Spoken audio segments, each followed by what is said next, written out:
Hello, welcome back. On this episode, I'll be with Leroy Alanis. He's a Vietnam veteran, served in the Marine Corps. I'm Chief Gonzalez, and I'll be hosting this episode on Unfiltered Voices. Judge, welcome on board. I guess if you can tell some of our viewers, you grew up in the Rio Grande Valley in the town called Havana. Is that correct? Havana, west 1 mile west of La Jolla. Okay. How was that? What was the community like here in the Havana area? Well, I thought it was a simple life. Um, it was. Nobody, we didn't know anything about the outer world. We didn't know anything about San Antonio. We just knew where we were at. Um, when I graduated in 1964, I went to California to join my parents. They were already over there, my family. When I got to California, it was an entirely new lifestyle, unknown, foreign to me. Uh, it was a shock. It was different. It's different. I got there. I went to California. When I first got there, we went out and worked in the fields like we all did when we left from the valley to California. Then the latter part of 1964, I went into school, into college. My second year, the latter part of my second year of college, I got drafted. I got that old 1A. I didn't know anything about Vietnam. I didn't know where it was at. Nothing about why it was happening. And then I heard people talking about the Gulf of Tonkin. That's why we started the war in Vietnam. President Lyndon Johnson proclaimed the conflict with Vietnam, North Vietnam. Uh, at that point in time, after I learned some of the things that was happening, I realized that when I got drafted that I didn't want the Army simply because I was going to be a 2 year enlistment. And in my mind, because of warfare, I thought that I was not going to be properly trained or properly trained to confront what I was going to go see. I had no idea what was going on. So my best friend, his name was Jose Los Santos, rest his soul. He was in the Marine Corps Reserves. He was a sergeant. He was a tank commander. And he said, if you go active in the Marine Corps, I'll join full time. I'll go active. If you join the Marine Corps, I'll go active. He told me 3 times, and I said, you're out of your mind. You're home, you're with your family. And he told me again, he says, if you join the Corps, I'll go active. I joined the Corps anyway. When I did, I told him, and he went to the recruiter's office and went active. The following day, he got sent to Vietnam. The following day. Didn't have time for festivities, get-togethers, or final farewells. After I got out of the service, I heard that he had gotten killed. He had gotten zapped. Well, I found out that he didn't, and I got a hold of him, and he called me, and I said, you're supposed to be dead.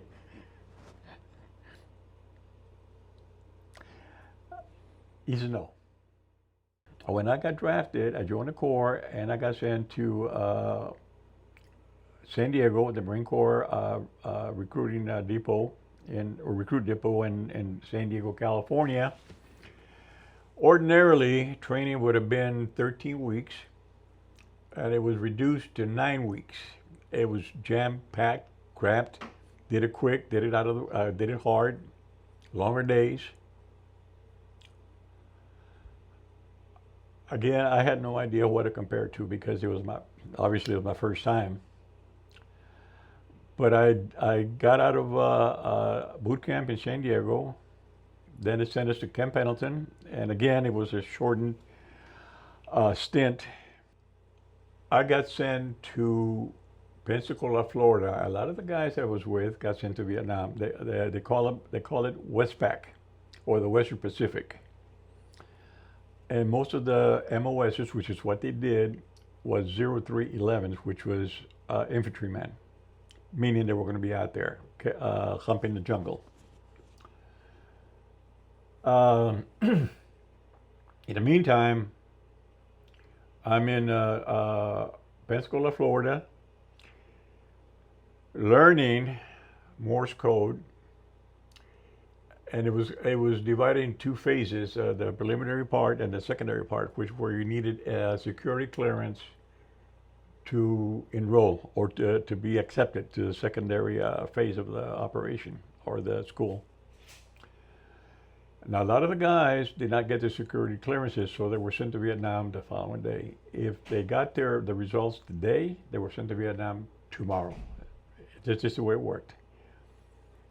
In the meantime, while waiting for the security clearance, I became a security guard.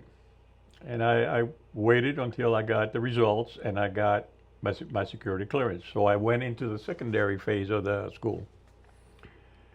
And that became intense. The school itself, I would just the Morse code, listen to it every single day and learning. If they expected you to, when you got out of it, you could be talking to your partner and your fingers would be typing the code. That's how proficient we were supposed to have gotten, and we did. At that point in time, we were asked where we wanted to go. There were seven stations or 7 bases that we could go to with our MOS. Homestead, Florida, Seca, Puerto Rico, Edsel, Scotland, Birmingham, Germany, Kemesia, Japan, and 2 units in Nam. The reason I didn't go to Vietnam was because I had 3 security clearances. As a matter of fact, I didn't know I could not go to any hotspot in the world until I got my military records, and I found a letter that every time I got a promotion, if I was forbidden to go to any hotspot in the world. I didn't know that. I didn't know that. But through the grapevine, a lot of the guys that were with me that didn't get their clearance were sent to Vietnam as radio men were zapped. There were 2 of them, Jim Thor and Ignachevsky. They were zapped by the same sniper talking to each other on the radio. That got to me. They were good friends of mine. We spent almost every day on the radio, intercepting Morse code, intercepting messages. My area of operation or theater of operation was southern Cuba and South America, more specifically Brazil. There were 3 units in Brazil, so San Onofre, Recife, and Manaus. Cuba was shipping a lot of supplies, a lot of equipment, a lot of arms and ammunition to Recife that was shipped to Manaus at the end of the, where the Amazon River divides into tributaries. And Manaus right now is over 1 million people, almost 2 million people. It's a big city. And from there, the ammunition or the supplies were divided amongst rebels, especially the people that had been there with Che Guevara. I got there about about 5 months after Guevara had been captured. But there were still remnants of guerrilla activity. So Cuba was sending all this stuff to South America to foment revolution. Unfortunately, or fortunately, I'm sorry. Fortunately, it didn't catch. They quelled all the hotspots. But in the meantime, where I was stationed at, which was Sabana Seca, Puerto Rico, there was a lot of anti-American sentiment. Puerto Rico was divided into 3 political parties: the Statehood Party, the Commonwealth Party, which is what it is today, and the independent party, and they were the ones that were causing problems. They bombarded the Navy base in San Juan, Puerto Rico. They are the ones that attacked the White House at one time when President Truman was in office. They're the ones that ambushed one of the buses that was going to where we worked. 9 of our guys were killed, 1 lady, 1 female sailor. People thought that where we worked, which was about a mile up from the beach, from the Caribbean, that submarines would come to that base, to where we worked, and that we fixed them. We'd go down, supposedly, and fix the submarines. And we told them we didn't argue with them. We agreed with them. There was no sense in arguing because it wouldn't have made any sense anyway. You cannot change people's minds once they make up their minds that you're doing something wrong. We had riots. The base itself was attacked a few times. What was ironic about this whole thing was that our guard Marines were Puerto Ricans, and but they held their ground. All the guard Marines were Marines that had come back from Vietnam or other hotspots. But they remained true to the core. They protected us. The day I got to Puerto Rico and I was on my way to the base, I saw 3 bodies hung on 3 light poles in Cataño, Puerto Rico, which was a hotspot. And it got worse after that. There were bodies floating, and trying to remember the name of the place that. Anyway, they would find bodies of civilians from the States, servicemen and women.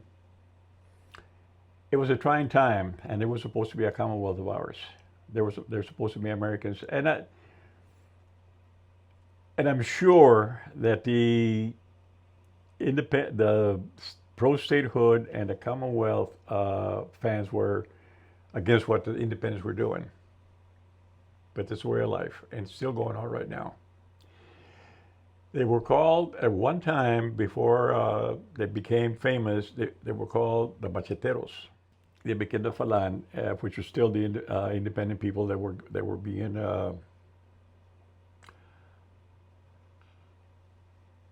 they were fighting. They were fighting for their independence. I don't know if I blame them or not to this day. But we had to be careful when we left the base. I had to brush up on my Spanish and become almost like them so I could leave the base and go different places. My best friends at Mundo Castellanos, that was from Seguin, and Samuel Villarreal, that was from San Benito. He's now in Conroe. We brushed our Spanish to try and sound like we were locals so we could leave, so we could go somewhere, get out of the base. It worked. It was a different world.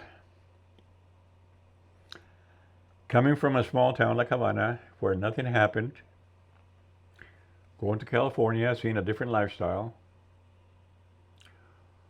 going into the service, not knowing what to expect. I got discharged in Treasure Island, California, between Oakland and San Francisco. Beautiful area.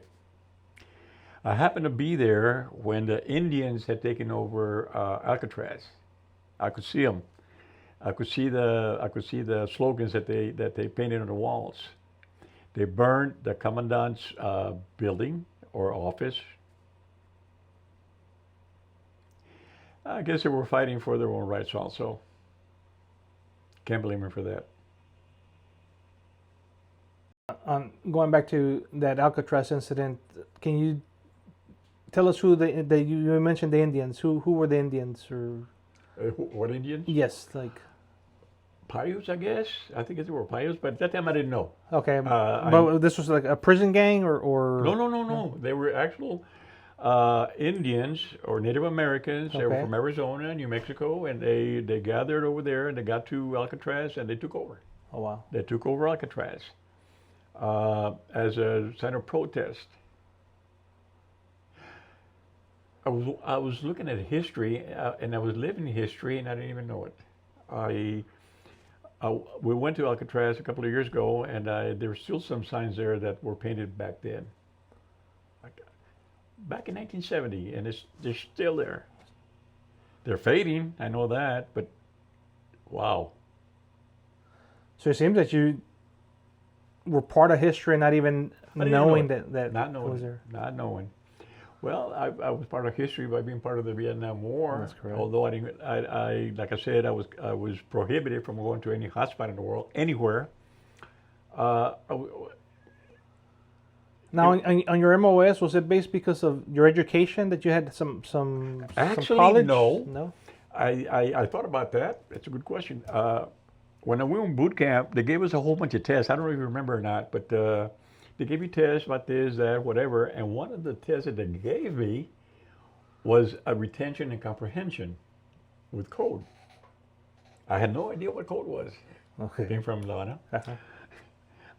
I had no idea what code was, and yet I did well enough to be sent to Pensacola and learn what I did.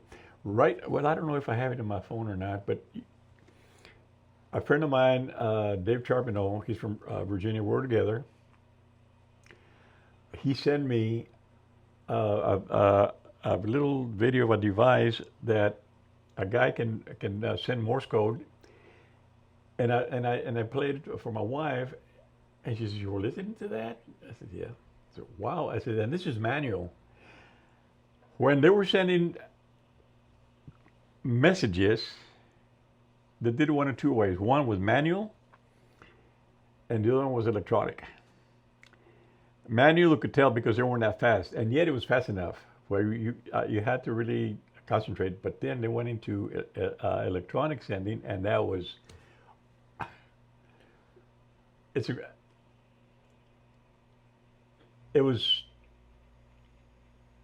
a different sound. Just boom, that was it.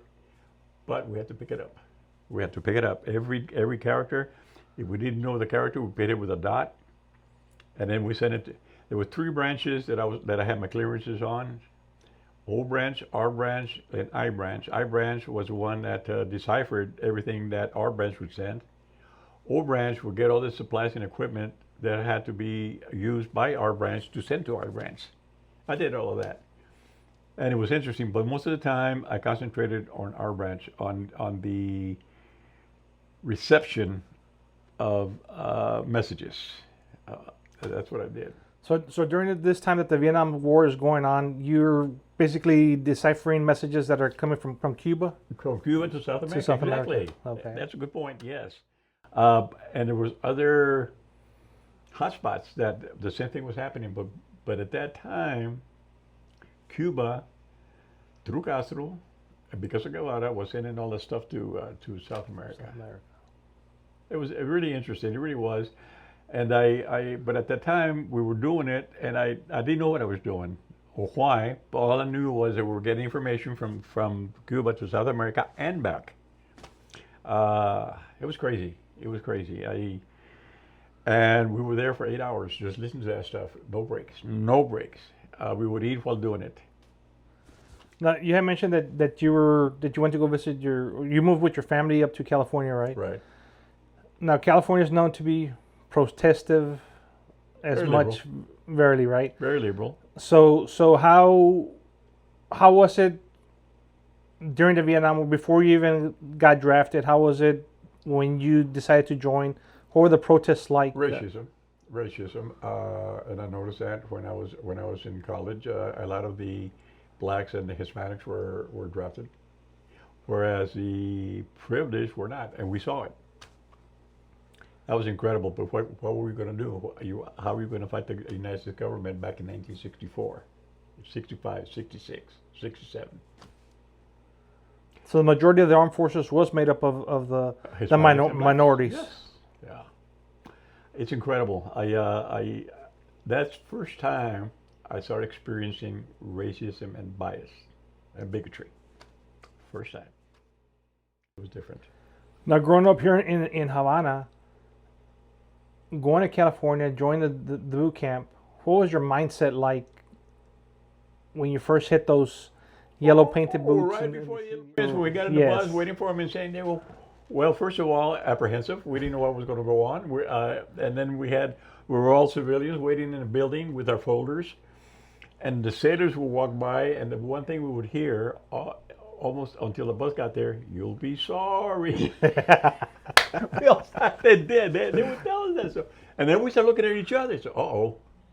But then the bus shows up, and these guys, I think they had, well, we thought they had taken local weed. They start yelling, screaming, hollering, and telling us to get in the bus and sit back and look straight ahead, put our hands on our knees, and not say a word. And then we did that. And they told us there were pink elephants flying, and yes, sir. See that pink elephant? Yes, sir. There was a guy next to me. They started crying, but they didn't catch him. Otherwise, he would have paid for it. But we got into the bus, took off, went into this big place, screaming and hollering. These guys come into the bus to get off as fast as we could. We were at that point in time. Frightened and scared is not the word. We're terrified. We got off the bus, and they pointed us to some yellow footprints. In fact, I took it off. Yeah, the yellow footprints, 45-degree angle. And for the next 9 weeks, that was your. That's it. And then they asked, "Is there anybody that wants to get out now?" One guy, I remember his name, D.C. Johnson.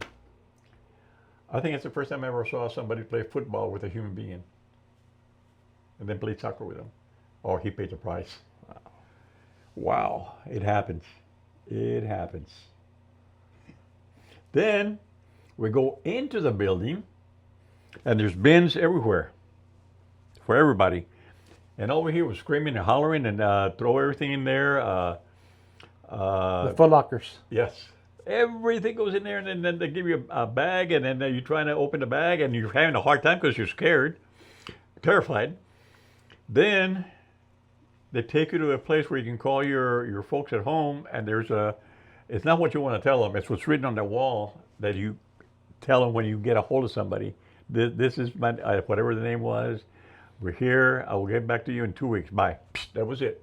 No hello, I love you, no. Then into the haircut lounge. That's where you get your 5-minute haircut. Or, I'm sorry, 5-second haircut. They grab your head, and it takes about 4 or 5 strokes before you have not one hair in your head. Then you go get your clothes. Then on and on and on. If you finally go to the barracks and don't get any sleep, of course you're wired. Where's coming back?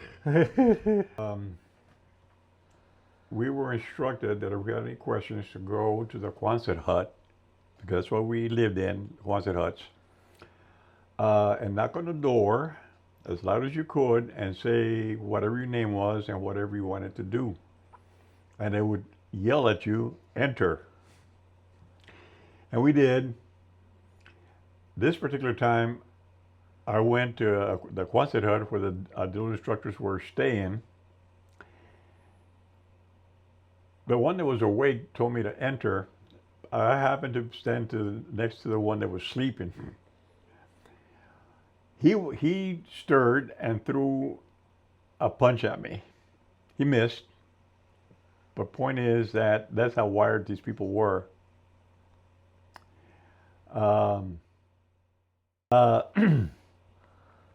Now, on the bad side, if there's a bad side, unfortunately, a lot of these bases at the time were using stuff that was not supposed to be used that affects a human life. For example, Agent Orange.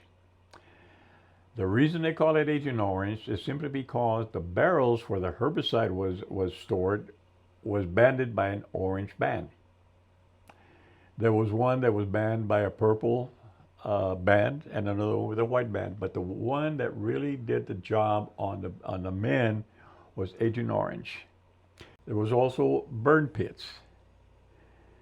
These were barrels that were, or half barrels that were put underneath the latrines or outhouses, and every morning troops would take them out from under the latrines and go burn them.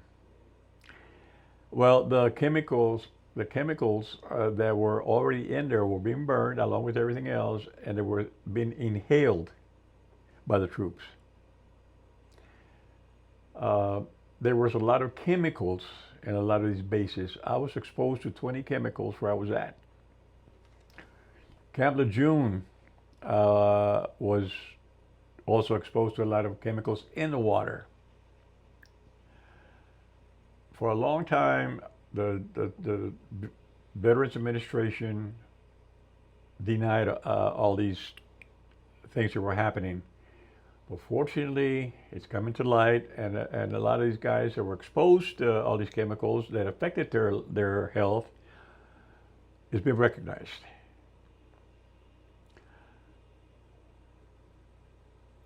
I've seen it happen in my unit because of the chemicals involved. In every single chemical that I was involved, I was exposed to, affected liver and kidneys. Half of my unit that were with me have already passed on because of liver cancer, liver disease, kidney disease. I have been lucky enough to get a hold of some of my close friends.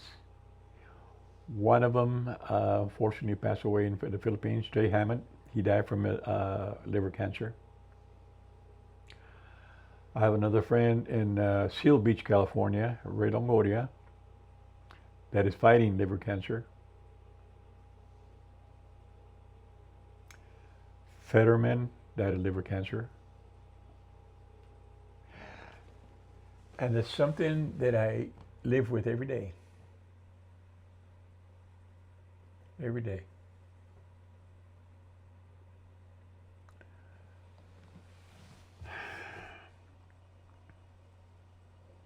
I don't have it, but I'm facing it because I was exposed to it.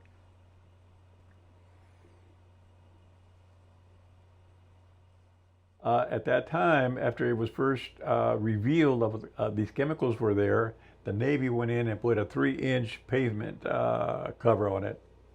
It wasn't enough. They did that. Arsenic, chloridone.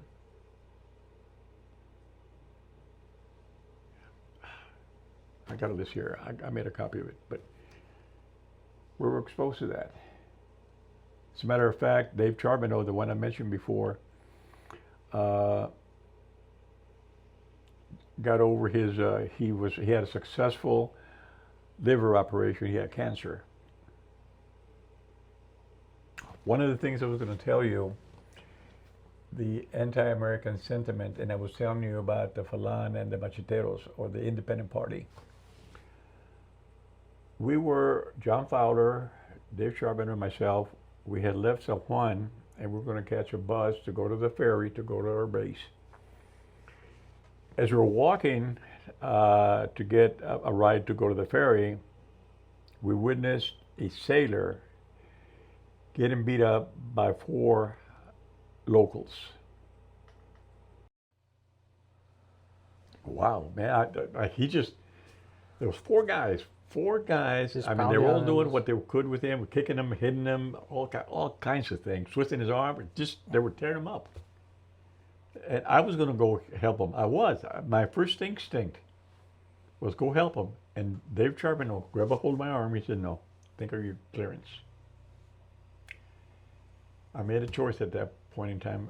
I decided not to go help him, and it burns me to now. It does. At that time, what would have been the consequences if you would have? I know you mentioned your clearances and stuff like Yeah, I that. would have lost my clearance probably, Okay. which would have resulted in the initial reason why I joined the Marines in the beginning. I would have been sent down. Another guilt trip that I have.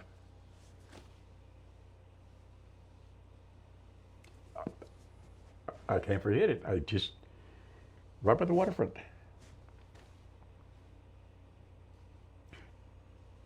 John Fowler didn't say anything. John Fowler was a black guy. He was a good guy. He was a good friend. Heck of a basketball player. He didn't say anything. But Dave told me, he said, no, thank you for your clearance. I guess till the day I die, I'm going to be thinking, what's it worth, that clearance, not helping the guy? I don't know if he got killed. I don't know. I have no idea what happened to him.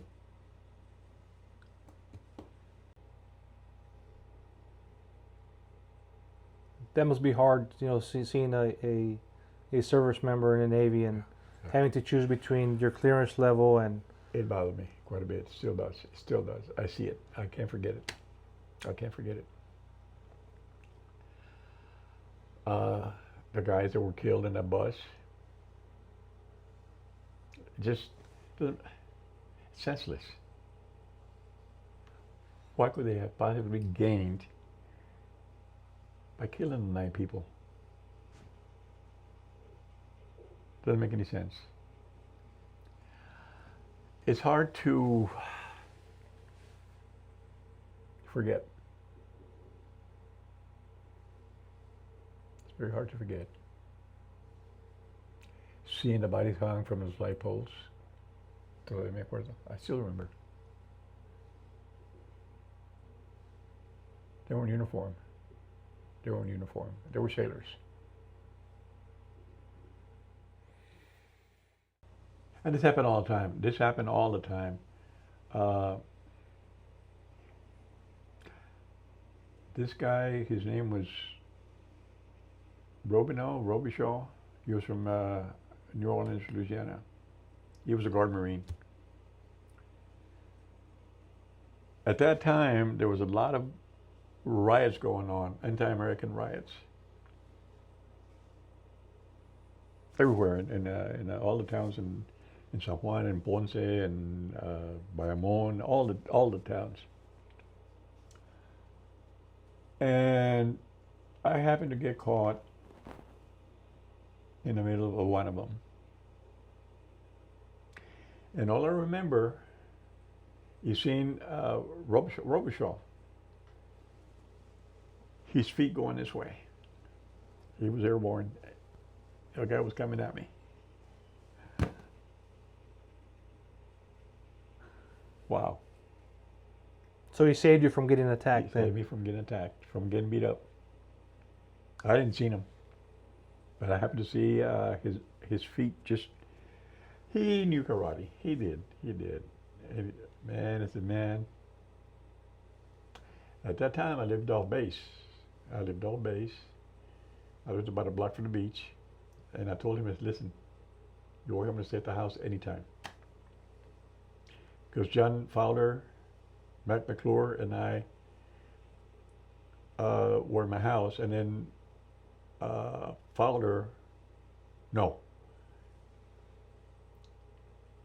Villarreal was with me, and then he got sent to Nam, and so Fowler moved in, and then Fowler moved out when Sam came back and stayed with us as a civilian. Yeah. Anyway, but we had an extra bedroom, and Robichaud came in, and don't ask, right there. I was very grateful to this day, because I don't know what would have happened. I don't know how bad I would have been beaten. Pretty bad. I did one day in a riot strip the American flag from this guy's back pants. He had a flag sewn into his back part, right in his butt. I ripped it. I did rip it off. I did. I was taking a big chance, but he wasn't in front. He was in the back. It happened. It was nasty. It was really nasty. I didn't realize how deep the independistas wanted out. and they would go to all length to further point to become independent. It was an obsession for them, I guess. They just had a referendum a couple of years ago, and they voted to stay as a Commonwealth. They can vote here. They can vote in presidential elections and stuff, but and I'm not a high-tech guy by any means, but through Facebook and through organizations, I was able to find out a lot of these guys, and I've seen two of them personally. It's almost impossible to see other guys, but just the fact that I'm able to get in touch with them and talk to them through texts, it's good enough for me. It's good enough because we went through the same thing.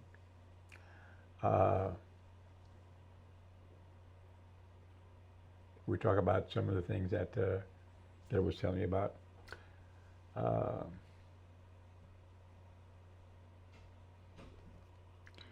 It lessens the load a little bit. It really does.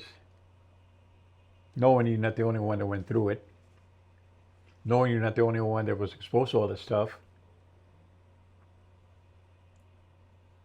Knowing you can share it with somebody that went through it and they understand what you're talking about. That's important.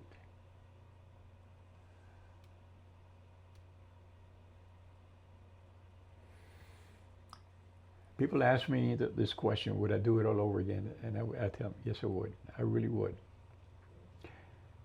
You meet the best guys in the world.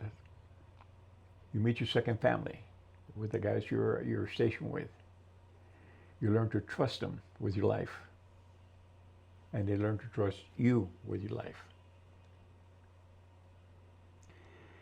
And people don't have an idea of how important that is.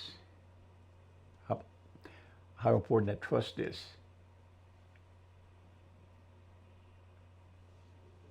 Because we all went through the same thing. We all went through the same abuse, the same frame of mind, state of mind. And I know because this gentleman here went through the same thing. You know, it's amazing. I hear you tell your boot camp experience, and it's not much of a difference than when I went through. Just a younger version. Yeah. But and you hear from everybody else, from other Marines. I'm not saying anything about the Army or the Navy or the Air Force or the Coast Guard. I'm not. Because I wasn't exposed to their environment. I was exposed to my environment, his environment. But based on conversations with other branches of the service, with guys that served in other branches of the service, they admit that we have the toughest training. I guess it's a matter of fact, not something that we're bragging about, that I brag about or he bragged about, but talking to others. Bobby Gonzalez was in the Army. He was in the Marine Corps, went to the Army. He had to go. He didn't have to go to boot camp when he joined the Army, but he went back to the Marine Corps. He had to go back to boot camp. You can't get away from boot camp, one way or the other. You're exposed to it. And I don't know why a friend of ours did it twice. Glutton for punishment. But it was tough. But I can see the need for discipline.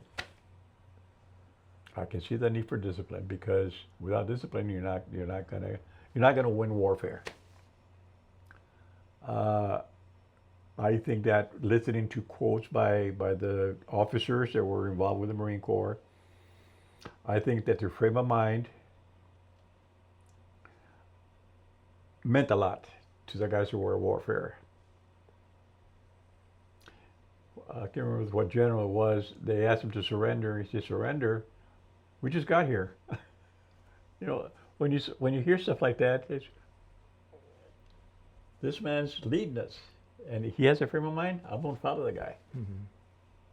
Jesse Puller said that they're in front of us or behind us or to the right and left of us. They can't get away from us now. When you hear stuff like that, it's inspiring. You know, how can you follow them or you don't.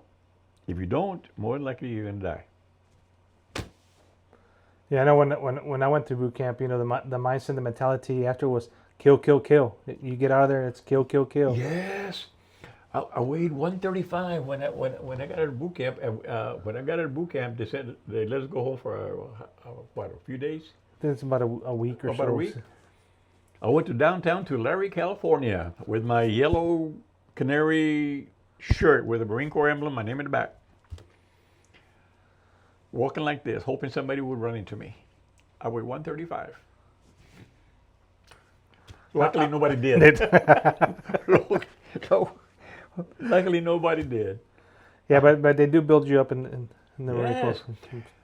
The whole idea, you go in, they break you down from what you are. They get rid of that personality and build you up the way they want you to be. It's simple as that. And they're going to do it. They do it. You're not going to be the same person that you were when you went in. How hard was it once you got out To adjust? To adjust? I still haven't adjusted. You still haven't adjusted. I still haven't adjusted. My mind still goes. My mind still thinks. My mind still remembers. My mind still repeats some of the things that I saw and heard and did and whatever. Treatment. But I'll tell you what stands out more than anything else for me is the racism. It does. I don't know why. I leave here from Havana to California thinking one way, going to my destination and seeing a different world completely. It took a long time for me to adjust. It did. I know once I hit California, one of the most amazing things was that I saw a tree that the bark fell off. I'm like, what kind of tree is this? Like, I've never seen that. Yes, sir. I also remember, you know, you talk about racism and stuff like that. Inside boot camp was the first time I was called a spick, and I didn't even know what a spick was. You didn't know what a spick was. I didn't know what a spick was, you know. Until the other Mexicans that were there from California stood up and said, hey, don't be saying that, you know. So yeah, I definitely see that from being here in the Rio Grande Valley and getting exposed to that. You're not exposed to a lot of stuff. Nope. I remember that spick. Wow. The guys that were married, they had it the worst. Man. I had one guy, he went AWOL, but they kept razzing him about his wife. He went AWOL. They caught him. We were in this big hangar, big old warehouse. They brought him in. Gunnery sergeant sprayed, kicked him 4 or 5 times, and then he tells his one of the other DIs, go take him to sick bay.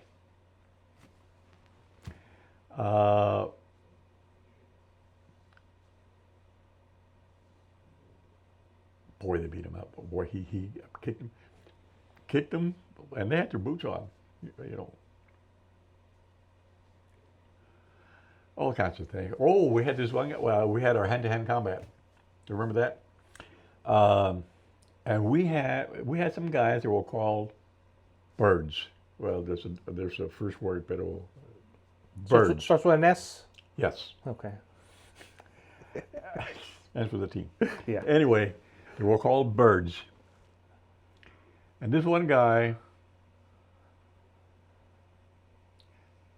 I don't know, he was in his mind, I guess, but this other guy also kept getting a magazine, muscle magazines, Mr. Bill, Body Bill, this and that. We went into this gym for our hand-to-hand combat, and the instructors, they're all black belts. And they picked up this one guy, and they tore him up. Then they got the guy that was Mr. Body Build. they showed everybody how to do a body search. Well, you know what I'm saying. Mm-hmm. And I know that his ego killed him. I know that. Um, this other guy, though, they kept showing us how to hit a guy more than once. Throat, chest, stomach, groin. Did you all get that? Of course, no. So we did it again. Did it 4 or 5 times, and that guy was. They changed their personalities. They did. They weren't the snobs that there were. The guy could stop getting his magazines. They had a way of tearing you down and building you back up the way they wanted you to. Where they got away with almost murder was at the rifle range. There was nobody around. Nobody around. Except just your DIs and the squad. Or the platoon, not the squad, but the platoon. And they could do whatever they wanted. We had a guy that got caught smoking. And this actually happened. He got caught smoking. They caught him. They put a pail over his head. The DI went like this, enough where the guy could put a cigarette in his mouth. The pail over his head. They gave him his pack of cigarettes and a box of matches. Then they closed the door and taped it. And then they told him, "Can you hear me?" He said, "Yes." "Aye, aye, sir." "Start. And I don't want to see one cigarette that's full." So he had to smoke the whole pack inside that closet with no air. And of course, the bucket over his head. The bucket over his head. Well, I don't know if he took it off or not, but it was in there. But he still had to smoke and there was no place for the smoke to go. It was all there. He quit smoking. He quit smoking. He did. We had another guy that urinated in his bunk. He paid the price for it. All kinds of stuff. But I have a feeling that this guy that urinated in his bunk, it was psychological. I think that boot camp got to him. We were doing a BAR firing, the Barrington automatic rifle, which was preceded the M60. And it was on a tripod, and it had a belt. And like I said, Garcia couldn't weigh more than 135 pounds. He started fighting the BAR, and then it just, he couldn't control it. Luckily, we were in a ditch. One of the DIs tackled him. He actually tackled him. He was, I guess he timed that. Must have properly, but he tackled Garcia. We were that close to tragedy. He would have mowed down almost everybody. Garcia also, when we were at the grenade tossing range, remember up in the cliff, the little walls? Wall. Yeah.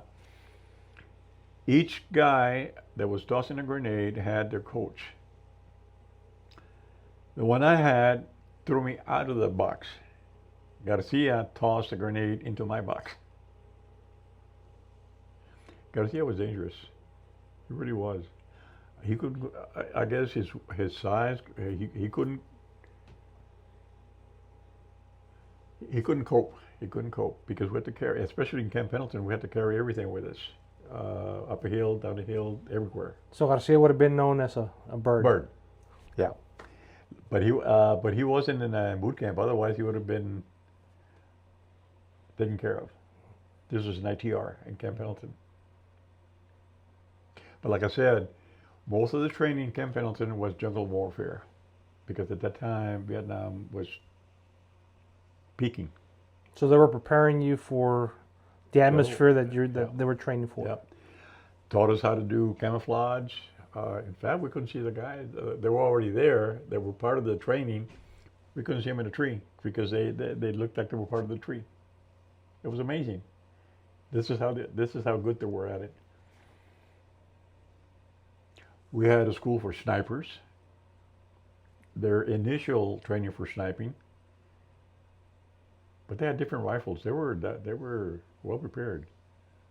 I guess while Vietnam was in effect, did you ever come back to the home? Did you ever? Yeah. Oh yeah. Um, when my grandmother died, the sergeant, the one in charge of the unit, called me into his office and told me that they had got a phone call that my grandmother had died, and if I wanted for an emergency leave, I said yes, because I stayed with my grandma my last year. We were pretty close. We landed in Miami. I was in my dress blues. There was another Marine in the dress blues. There was a couple of Army guys and a couple of Air Force guys. And at the Miami airport, we were attacked by anti-war demonstrators. We got pelted with rotten tomatoes and rotten eggs. I don't know why, but I took over the little group and I said, back to back, let's move.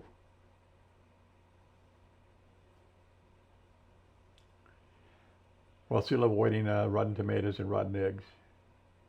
And the words baby killers and murderers, and we heard it all. You try to build a callus, try to have a callus not to let it bother you, but you can't. It seeps in, and you feel it, and you feel the sentiment. And I heard it when I got back. As a matter of fact, it wasn't not that long ago, a few years ago, about 10 years ago, maybe a little bit more. For the first time, I heard somebody tell me, thank you for your service.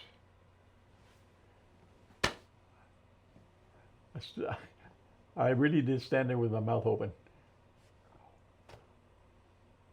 That's the first time some lady said, thank you for your service. I said, thank you.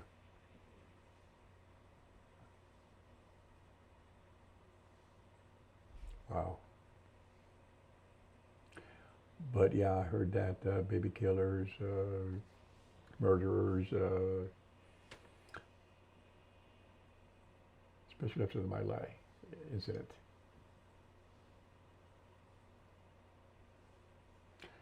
You know, in a situation like that, if it wasn't for the discipline, I guess a lot of the guys would go berserk. They'd go crazy. They wouldn't know what to do. I know I was reading an article one day that said that a lot of the people that would go AWOL was Army, not the Marine Corps. And then I'm saying, well, it goes back to the discipline. It has to. It has to be. It has to be.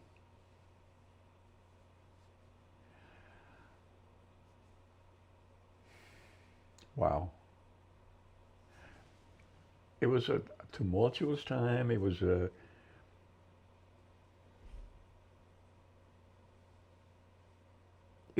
nasty time.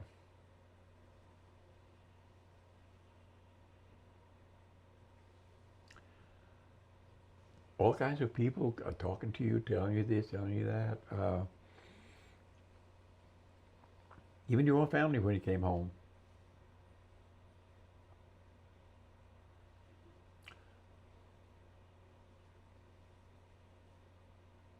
I don't know. Going back to what I said, if I was to do it, if I had a chance to do it again, I would.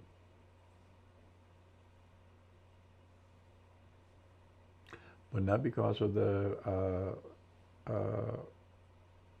mentality of the people telling you things. It's what was in here, what you wanted to do.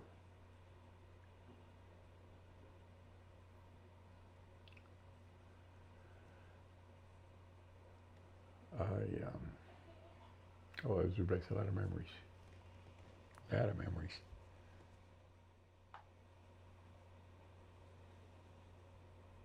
So can you share with us what did you do after the service? After you got out of the Marine Corps, what did you? I try to adjust. Yeah, hard time, hard time. I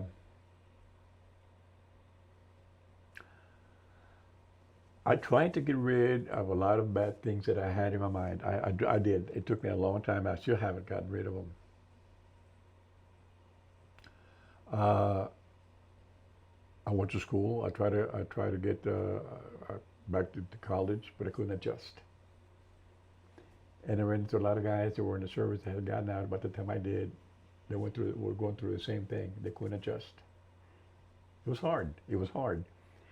You leave a tranquil life, simple life where you go barefoot in the back and chase rabbits, to turmoil like that. No,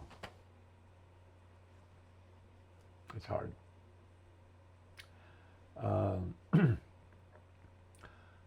I did a lot of things that I guess I was trying to get my mind off. I was trying to readjust.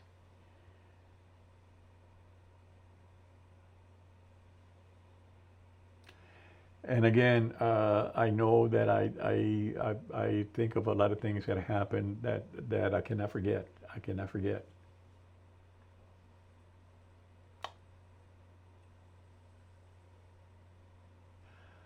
There was one guy though, when I said that all the guys were like brothers except for this one guy. In a case where we were together in the barracks, this is before I moved off base. He got upset at somebody, and I said, "Calm down, calm down, calm down. It's okay." And he said, "You keep out of this, you stupid Mexican." Wetback. No, he didn't say Mexican. He said wetback. Mike Lindsay from Terre Haute, Indiana, said, "You're wrong." He told Mike Huyu, that was his name, Mike Huyu. He said, "You're wrong." But I heard that from the guy. He used the word wetback. I guess in his mind, no Hispanics or Americans with Hispanic background or in their blood could be Americans, could be citizens born here. In his mind, stuff like that couldn't happen. That's the only explanation that I have.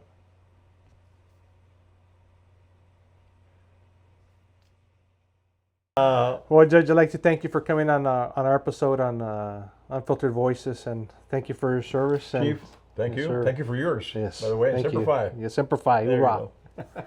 go. No, thank you. Like and subscribe on our channel for more episodes.